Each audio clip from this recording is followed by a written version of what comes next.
Hi, I'm Mitch Gallagher. Welcome to the Sweetwater Minute. We have a special guest joining us today, and we also have a really cool product for you to check out. First of all, Joe Chiccarelli. Great to see you, man. Good to see you again, Mitch. It's a Great pleasure to here. have you here. It's your first time visiting, right? First time visiting the planet Sweetwater. Sweetwater. I'm very, very impressed. It's way more than I had ever imagined. Yeah.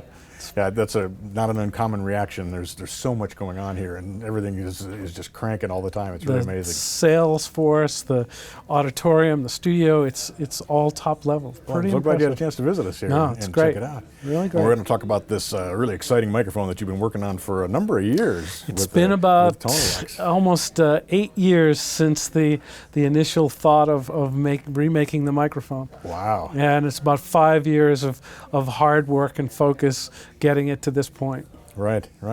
Let's go ahead and talk about it since we're talking about it. Yes. So you have here a vintage Sony C37a, and this is the Tonelux JC37. Yes. So you've reproduced the original? We've recreated the original to the very best of our ability. This microphone was made initially in the early 1950s by Sony for the NHK, the Japanese Broadcast Network, to use to record their symphony orchestras and that sort of thing. And then eventually in the late 50s, they decided they were going to commercially release this through Sony Superscope, as it was called back then. And, the microphones sort of made their way outside of Japan to the United States and European markets, and they were almost, they were trying to build a U67. They were trying to copy the Neumann, and this is what they came up with, a very different beast, a very unique sounding microphone, doesn't sound like a Neumann, doesn't sound like an AKG or anything else that was in the market at the time, and got a very sweet tone, a very unique mid-range, very different than either Neumann or AKG. And when I first started as an assistant engineer, I started at Cherokee Studios, and Cherokee Studios had a number of these microphones. They had a lot of Sony microphones there, and I got familiar with them as a young engineer and would use them a lot on Frank Zappa's guitar or Etta James's voice. They just became a staple, like a 87 or a 67 or a 414 or whatever. And as I went off and became an independent producer and engineer, I would always look for these in studios, but not too many studios had them. Right. And if they had them, usually they were in not so great condition. Maybe they had one mic that was working, one that was buzzing, and you would try to find parts. Sony wouldn't repair them. They were just impossible to keep working, impossible to find in great shape. So about 10 years ago, I started camping out at Sunset Sound in Hollywood. That became my base. I have my overdub studio, mixing studio there, my tracking room there. That's my home. And luckily, Sunset had 9 of them, which these were used. In fact, I'm willing to bet this microphone was used on the Doors recordings, Buffalo Springfield, Neil Young, Janis Joplin, all those great records that they've made in the 60s, because they've had 9 of these microphones since 1950, whenever the studio opened. So I've been fortunate in that I've had access to all these mics, but of course I travel a lot, I do records all over the world, and I would go to another studio and I'd miss my Sony. Right. So I thought about how can I get more? I bought a few used, but of course they had their problems, no one could fix them. So I just sort of thought, okay, maybe there's a way to recreate this microphone. It's a very simple circuit, very unique but simple. Maybe somebody can build this. So I approached Justin and Brent at PMI, who I had a long relationship with because I started on Trident consoles. I'm a big fan of Trident consoles. So I thought, maybe we could rebuild this microphone.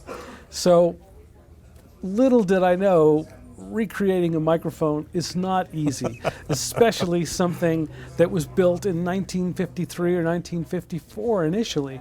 You know, you can't get those components, you can't even use those materials anymore. A lot of them were toxic, you know. Right. And so it's been a long process. The trickiest part of it was finding the transformer.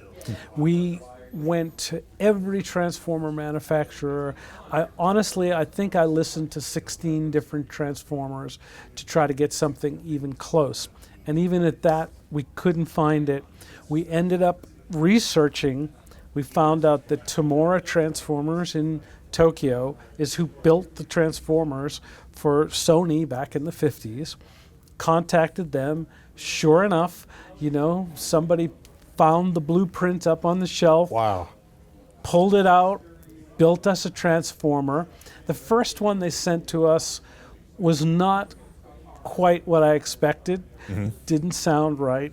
And they were nice enough that they came back to us and said, you know, yes, this is as per the original drawing, but the original transformer called for a very special steel alloy, which this one was not built with. We can find that alloy for you.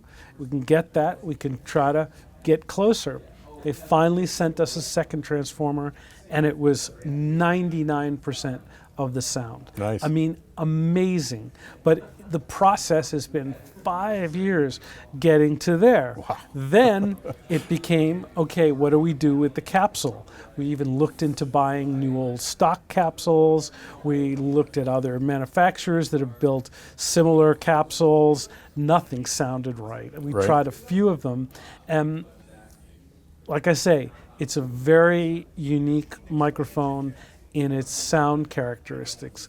It's very forgiving, very soft in the upper mid-range, extended in the top end, nice and open and airy, nice and warm and chesty in the bottom end, but receded in the upper mid-range where, as you know, Neumanns and even AKGs and a lot of microphones deliberately put a presence peak in them. Right. This is almost the opposite.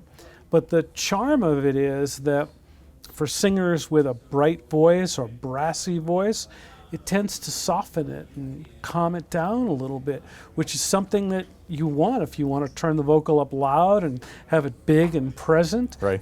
It's an amazing characteristic in a microphone. A lot of times I'm EQing those frequencies out to get a vocal to be smoother and more pleasant on the ear. This is intrinsic in the design of the microphone. So we went through a lot of iterations then trying to change the microphone, to modernize the microphone, to get more gain, to clean up the noise, to make it a more hi-fi, more 2019 microphone. As we did that, then we started to lose the personality and the charm in the microphone. So we had to find this compromise where we could work in a digital platform that was more demanding on the specs, the distortion, the noise, but at the same time retain all the tone that the original mic had. So I think we're really, really close. I feel confident that this could become your left channel drum overhead and that your right channel overhead, and it would be a pair. They match up. Yep. That's awesome. It is a very interesting microphone and been used on a lot of classic recordings. I think that there's a classic photo of Phil Densmore with it over his snare. It's like 3 feet up above, right? That's probably at Sunset Sound. That's at Sunset Sound. Yeah. The photo is him basically, head level over his drum kit back then. It was mostly mono drum overhead, and these were used a lot. In fact, I still use them. I just did a new album with Morrissey. We used it as a drum overhead, and it sounds great. Right. And there's an interesting thing that happens with the transformer. And it's a very simple tube circuit, but there's something that happens with the transformer and that it saturates in a very, very, very pleasing way. It almost sounds like a gentle opto tube compressor on the microphone. It's no compressor in it, of course, but it does some type of saturation that's really, really pleasing for drums. It works just great as a drum overhead, a tom mic. Guys in the 60s, in fact, there are shots of the Doors using it on snare drum. It was very common back in the day. And again, because of the way it compresses and saturates, it just gets rich on the low end. Right. There's many tales and many photos of Sinatra recording with the C37a in the studio. It became his favorite vocal mic for many years, many albums. Again, because as a singer with a big voice, it would soften the mids, compress a little bit, make him sound warm and rich. So there's tales of him not wanting to record without a C37a. Interesting. Many shots of Zeppelin using them, Jimi Hendrix. Sure. A lot of people used these in the 60s, and I think it might have been at the time that it was a less expensive Neumann, so studios that had a couple of Neumanns could buy 2-4 of these and have a nice mic locker. Right. Yeah, the Hendrix All Along the Watchtower, right, is the classic vocal that people point to for this microphone. Yeah. And Eddie Kramer has said he used it on his guitar cabinets as well. Yes. On And the Marshalls. when I first started with Frank Zappa as an engineer, we had a lot of these Sonys. So it was very, very typical for us to use them on guitar cabinets. And all the recordings I did with Frank for Shake Your Booty, Joe's Garage, Shut Up and Play Your Guitar were Sony C37s on the guitar cabs. Very common at the time. Interesting. Yeah. It's fascinating to me that at the time Sony was they had this microphone that was like the U67, and they had a solid state version. That's right. right. Later, the C48 came later, which Yeah. was more like a U87, and there was the C37P, which was a FET version. So they did these different versions to try and duplicate some of those other classic microphones, and ended up creating something Yes. that stood on its own and was a very valuable addition to the mic locker by itself. That's right. No, it's pretty amazing in that they were really trying to copy something, Right. as was the tradition with the Japanese electronic industry at the time. Sure. But in the process, they came up with something that really had its own personality and set the mics apart from other mics. I mean, they are not Neumanns, they are not AKGs, they are really their own character. And for me, I like it. I'm always about capturing sounds that are unique, and I really try hard to make sure this album I'm doing today does not sound like the album I made for another artist. I'm really always looking to see how can I do something a little differently. Yesterday I used C12s as overheads. Today I'm going to use Sonys. I'm always searching so to have yet one more color to choose from a microphone. It's great because it falls in a place in between the sort of two sound groups that we know as microphones. Right. One of the interesting characteristics of this microphone is that it's actually a single diaphragm in this, and that can result in a stronger proximity effect. That's right. Sometimes. Did you find that with this microphone? Yeah, I find that the proximity effect is strong, but there are other microphones like a U47, for instance, that's even stronger with the microphone. And a good singer can work this, get a little bass boost, but the nice thing about it is that it does have a natural rise in the 120 to 250 area. So for a singer, that's nice and warm and chesty. For an acoustic guitar, there's all the body in an acoustic guitar that perhaps the guy that's normally using a pencil small diaphragm condenser mic and can't get that richness of tone, that sense of wood out of the guitar, it's there. Right, interesting. So you talked about working with Zappa. You actually started as a bass player, right? I started as a bass player. How did you work your way into doing the engineering side of things? I started playing in a lot of local bands, and none of them ever amounted to anything, and I was very wise that I knew I was never going to make it as a bass player. And I was fascinated with recording. When my bands went in the studio to do demos, I was just on the engineer all the time to try to understand what was going on. And eventually moved away from my hometown, moved to California, and got a job as an assistant engineer. And I was fortunate in that Frank Zappa was the first artist I ever worked with as an engineer, Frank basically gave me my break. I had a career based on Frank, and we did a lot of successful records together, which led me to other records. Those led me to producing records, and here I am. Tell us a little bit about the time before Zappa there. You started at Cherokee. First of all, how did you get the job? Did you just walk in and say, hey, hire me? And the follow-up to that is, did you spend a lot of time apprenticing with the other engineers to learn your craft, or were you kind of thrown in cold and figured out as you went? Before I moved to California, I was fortunate in that I had a cousin that owned a studio, and I was there on summer vacations, learning, coiling up cables, cleaning floors. I apprenticed with other engineers in Boston at the time, but was really sort of California bound. And once I got out to Los Angeles, did the classic thing of sleeping on a friend's couch, knocking on studio doors for about 2 weeks, and I lucked out. I went to Cherokee, and the day I went in, the owner of the studio happened to be there at the receptionist desk, who was about to take my resume, and he just said, let me take a look at this. And he looked at it, and there was enough there that he kind of said, come in here, sit down, talk with me. So we talked, and he said, look, I don't have anything for you right now, but I might have a job for you in a few weeks. And I stayed around, called him, stayed on him, did the thing that you have to do when you're young and hungry and want a gig. You just pursue it, and don't back down. And luckily enough, after a few weeks, he said, if you want the gig, it's yours.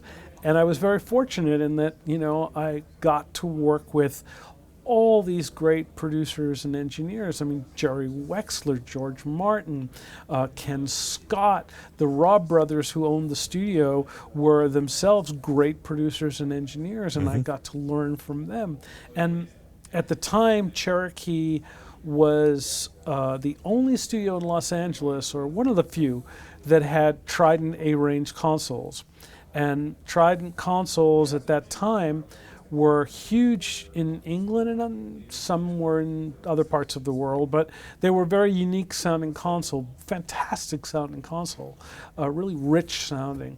All the Queen records were made on them, Bowie records. Sure. And so I got to learn through all these British producers and engineers that would come over to California to work, and of course they wanted to work on consoles that they were familiar with. Roy Thomas Baker was somebody who produced all the Queen records. He and I got to work together on 3 or 4 different albums. I learned an awful lot from him. So George Martin, Jeff Emmerich, this was like every day. Amazing. It was a different producer and engineer. So you're getting to see their different styles and techniques and how they interface with the artist and their diplomacy skills, let alone their mic choices. Right. I mean, it was a great education. It had to be amazing. Really Just incredible. amazing. I mean, not unfortunately, because the commercial studio scene is really shrunk now. It's not something that everybody really gets to experience. But at the time when I started, there was no video. There was no instructional video. There was no Mix with the Masters or Blackbird Academy. You really had to get in, sweep floors, befriend the engineer at the studio and learn that way. Right. Amazing. So I just have to ask, being such a fan of those albums of Zappa's that you mentioned, tell us about the experience of working with him, because he has a reputation that he could be difficult in certain cases and very demanding, and obviously he had a specific vision for what he wanted. What was it like to sit in the engineer's chair and have him guiding the session, I guess you'd say? Well, the toughest thing about working with Frank Zappa was the hours. Frank was a workaholic. He loved to work, and the days would be very long and into the night, and you saw the sunrise many nights. But the great thing for me was that for the most part I was raised on pop and rock and R&B music, and at the time really didn't know much about Frank or his music, and or much about him as a person either. And what I learned from him was his wanting to constantly push the envelope, to see how far he could go musically, sonically, and later in life even politically. As you know, he ran for president, or there was a campaign that was trying to get him to run. Right. Yeah. So the thing for me that was fantastic was, first of all, he gave me a lot of freedom. He really trusted me, and I didn't appreciate it at the time, but looking back, he really gave me all this rope and said, get crazy, try different things, be weird. I don't want it to sound perfect. I don't want it to sound hi-fi. I want it to sound unique.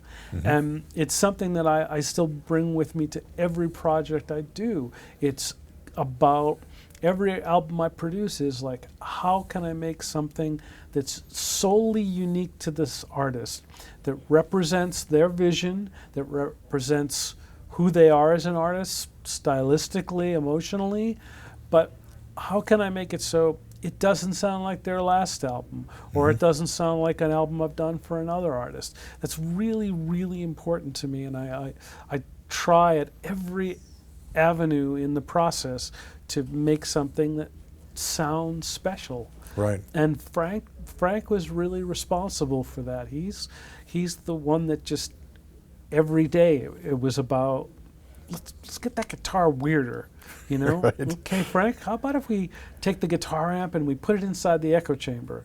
Or, Frank, what if we take it direct and add that in? And tell you what, let's put the speaker cab way down here and I'll mic the hallway. And so every day became a new challenge on how we could get a very unique sound.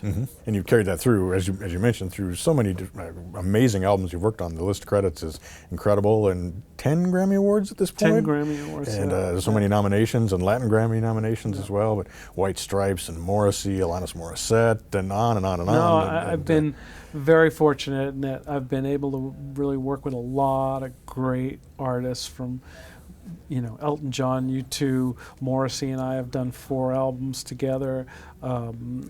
So many Beck, so many Jason Mraz, Alanis Morissette, My Morning Jacket, the White Stripes. I mean, it's been really, really great. It's pretty amazing to be in the room with that level of talent.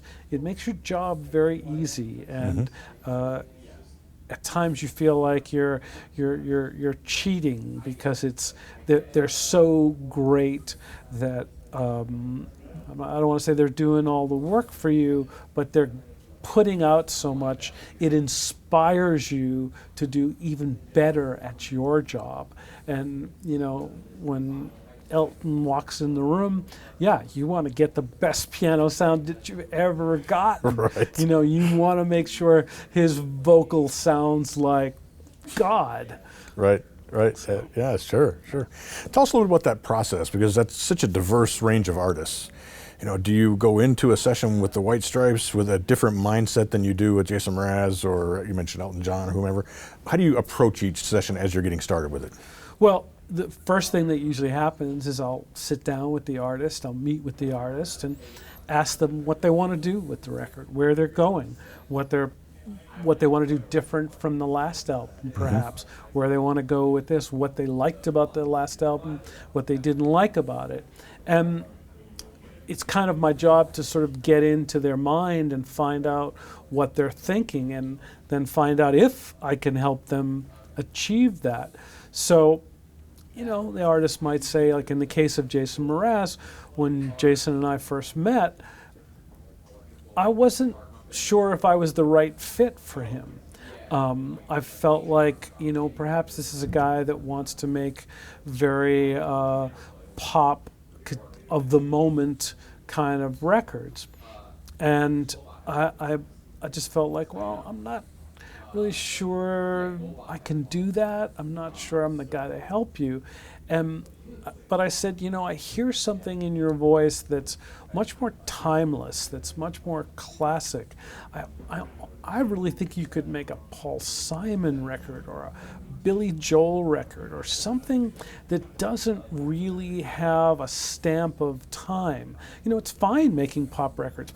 Records are fun, they're great, they're exciting, they're of the moment, but I think that you could make something that's a little bit more timeless. And if that's kind of what you're interested in doing, almost making like a Paul Simon and Muscle Shoals kind of record, I'm there. I'm into it. And Jason lit up and went, "That's exactly what I want to do. That's great." So then it was really a matter of, okay, how do we go about doing that? And you know, luckily we both are in Los Angeles, the home of the greatest studio musicians in the world. So, you know, in comes Tim Pierce, Matt Chamberlain, Jeff Babko, Justin Melville Johnson, just all these great players that basically you have Muscle Shoals in LA at the time. So it was easy. Those guys, you know, the same thing. They make your life easy. You kind of work in three different thrusts. You engineer, you record, you mix, and you produce. Do you tend to do all three of those for a project, or does someone approach you for one of those three thrusts? You know, it really depends on the project. Sometimes I will produce it, engineer it, mix it. Other times I don't feel I might be the right guy to mix it. I might feel like I need somebody else that can offer a little different viewpoint when it comes to the mix, so I won't mix the record. Other times I'll feel like, you know, I think I have a very, very clear and specific picture where I want to go with the mix of this record. And I think if I were to hire an outside mixer, I would probably torture him because my view is so specific. So then I'll go ahead and mix it, you know. Right. And other times, there have been times where I felt like, you know, this band is 6 people. There's a lot of personalities. There's a lot of psychological doctoring that has to be done during the tracking. So maybe I'll have somebody engineer it for me, and that way I can really concentrate on the people and getting people to feel at ease and getting people to perform at their best. How do you do that? Oh, it's a different challenge every day. Yeah. You know, sometimes you got to be the comedian. Some days you've got to be the taskmaster. Some days you got to be the difficult guy and push when things are kind of at a stalemate, and you got to get past that. You just got to push through it, and you know. So someday you're not loved, and someday you're loved. Right. So when do you get involved with the project? Do you tend to do a lot of pre-production before the actual sessions start? Yeah, pre-production is really important to me, especially with bands. I'll always spend week to 2 weeks doing pre-production. And it's important to me for a few reasons, especially if I'm engineering the sessions, because when I'm in the studio tracking, I want to be able to concentrate on sounds and performances. And I want to feel confident that for the most part, the arrangements are there. I don't want to worry about, the bass isn't working with the kick drum part because this is a little too busy here and this isn't locking where it should lock and unlocking where it shouldn't be tight. I want to get that stuff worked out in a rehearsal room. And the other great thing about doing pre-production, it's a week to 2 weeks that are a lot less pressure than being in the studio. It's great time to bond with the artist. You get to know each other. You get to really hone your vision for the record. You get to kind of hang out, get drunk, you know, sweat it out in a smelly rehearsal room, and really kind of bond. So it's a really healthy part of the process, and I find I can get all the major arrangement issues out of the way. I can get the keys of the song worked out, the tempos, the rhythm section. Depending on the rehearsal room situation, maybe I can even tell guitar parts. A couple of years ago, I did an album with the Wonder Years. This great band from Pennsylvania. 3 guitar players in the band. Always 3 guitar players going at all times. that's tricky. 2 guitar players is tricky enough to record and make sure the parts are clear and complementary. 3 guitar players, wow, you've got to really focus on, is this line working against his chords? And, oh, wait a minute, you're playing a minor there. I think these guys are playing major. And well, wait a minute, your rhythm is kind of fighting his part. We got to simplify this. Or, all those things become clear in rehearsal as opposed to in the studio, and perhaps the clock's ticking and you're really worrying about getting the definitive guitar sound. Sometimes your mind is so focused on that you don't even realize that, oh, well, this part is kind of fighting this part. Yeah, It sounds great, but it's too busy. I like to get all that stuff out of the way when I'm in rehearsal. Right. Then you can come into the sessions and just focus on the performance and capturing what's going on there. Yep. Do you prefer to track with everyone in the room at the same time, or do you prefer to piece things together? Yeah, tracking for me is like the most fun part of the record. So I like to get as many people in that room as possible. I really think there's a magic that happens with a great band or great group of session musicians when everybody's playing at the same time. Things sort of become greater than their parts. And it's really important to get them all in the room, vibing off each other. People know when to push the tempos, when to lay back. I find I just get more organic and exciting performances, even if I have to go back and redo a guitar part because maybe the sound isn't there or we want to change the part a little bit. Somehow that initial energy that guy gave at that session inspires other people and makes for a much more exciting track. Right. As you're tracking, are you adding processing? Are you kind of mixing as you go? Or how complete is the project when you finish the tracking stage? Yeah, that's a good question. I came up in the 80s. I came up at a time of analog tape, and it was really important for an engineer to get sounds on the tracking day that represented the final mix. The final mix was not really a process of reinvention, it was balancing. So you really learn to get something to sound like a finished product on the tracking day. So that translates to all your compression, all your EQ, your delays, whatever it might be. That's all printed on tape. You got your sound. You got that character right then and there. And you were judged by that. You were almost judged by how close to the final mix does this actually sound. So to this day, when I record, all my processing is done up front. If that also means like even extreme processing, if I'm distorting something, I'll blend distortion into a snare drum track if that's what's called for the song. It's not about figuring out down the line. I'm very decisive. I go into the project knowing what I want the final product to be and aiming for that all the time. That's really, really important to me. So if I want distorted drums, they're going to be that way. And certainly now in digital, you have the ability to, as you say, mix as you go. So when I track, I'm trying to get that sound as close to finished as possible, but yet as I overdub on the record, I'm now refining it a little bit. Okay, maybe the drums could be a little more distorted. Okay, maybe that distortion's starting to get in the way of another instrument, so I can roll off a little top here. And I'm fine-tuning basically, but the majority of my sound is there on those initial tracking days. It has to make mixing much easier. Yeah. At that point. So mixing does become a very simple process. It's not ground up. It's fine tuning. It's a little balance here and there, the right treatment of the vocal, maybe some parallel compression added to drums, but it's not a reinvention. Right.